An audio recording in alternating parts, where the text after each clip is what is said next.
देश की उन मातृ शक्तियों को जो इसके बाद भी अपने बच्चों को प्रेरित करती हैं वो फौज में जाने के लिए, और बच्चों को कहती है और खत लिखती है।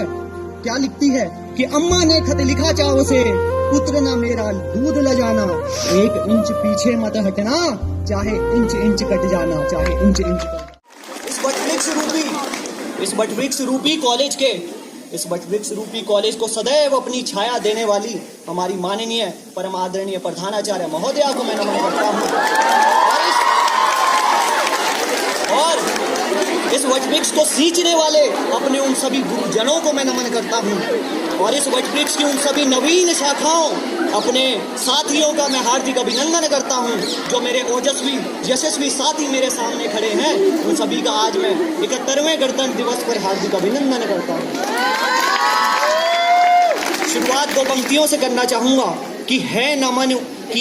नमन उनको कि जिनके सामने बौना हिमालय, कि नमन है उनको कि जिनकी साहस और बहादुरी के सामने वो पर्वत श्रृंखला भी छोटी पड़ जाती है, वो हिमालय पर्वत भी छोटा पड़ जाता है, और कि जो धरा पर गिर पड़े पर आसमानी हो गए हैं, कि धरा पर उनके सिर गिर पड़े हैं, कि धरा पर उनके सिर गिर पड़े हैं, पर तब भी वो हिम्मत नहीं हार रहे और हमारे दिलों में आज भी अमर बैठे हैं।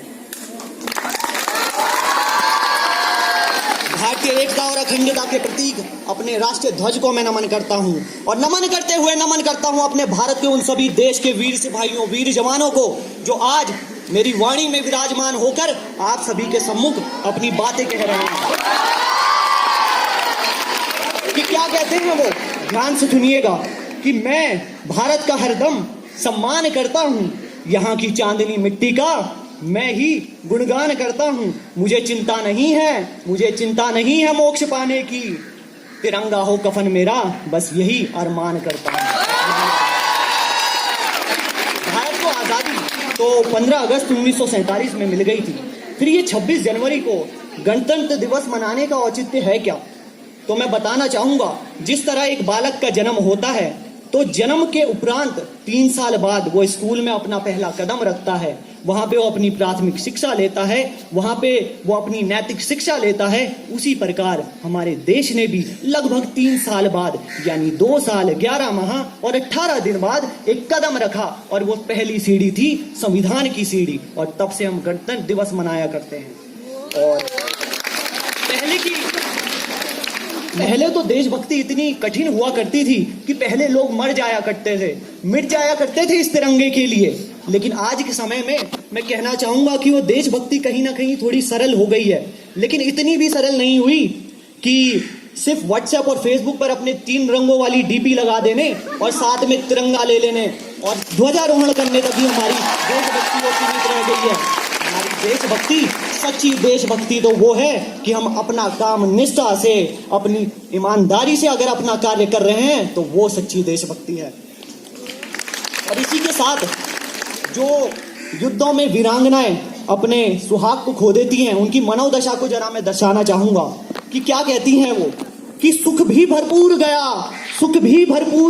मांग का सिंदूर गया, सुख भी भरपूर गया मांग का सिंदूर गया, छोटे नौनिहालों की लंगोटियां चले गई, बाप की दवाई गई, भाई की पढ़ाई गई,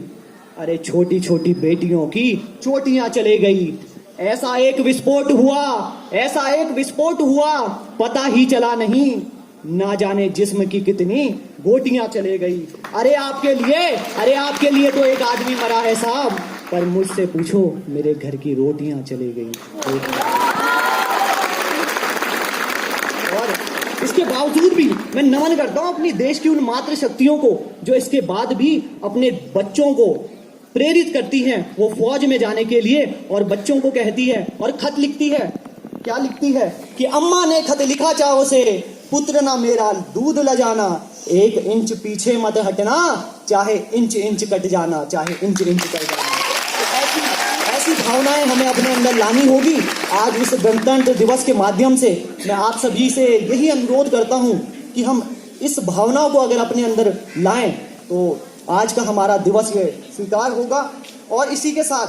मान्यवर, बड़ी विडंबना की बात है कि जहां हम एक और नव दुर्गा की पूजना करते हैं और साथ ही साथ अपनी माँ भारती को माँ के रूप में पूजते हैं, वहीं दूसरी ओर जब बात आती है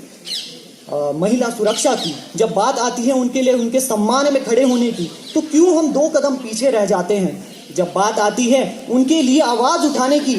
4 गुना तेज बुलंदी से आवाज उठाने की, तब हम क्यों 4 लोगों के साथ 4 कोस दूर उस चौराहे में उस महिला के अपमान का घिनौना खेल देख रहे होते हैं। मैं पूछना चाहूंगा आप सभी से,